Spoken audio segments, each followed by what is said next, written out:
សរសេរប្រភេទជាភាគរយចាចំណុចក15ភាគ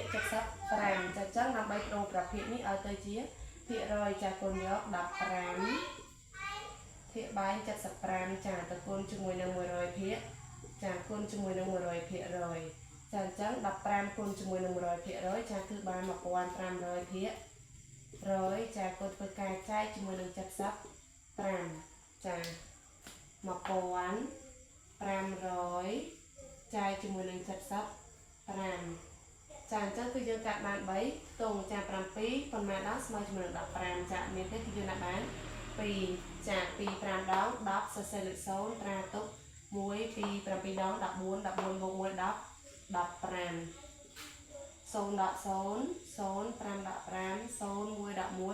0ចា0នេះគឺយើងថែមឲ្យកន្លែងផលចែកចាអញ្ចឹងចម្លើយគឺស្មើជាមួយនឹង20ភាគរយចាចំណុចមួយទៀតចាចំណុចខចាគឺជាកិច្ចការផ្ទះសម្រាប់កូនទាំងអស់គ្នា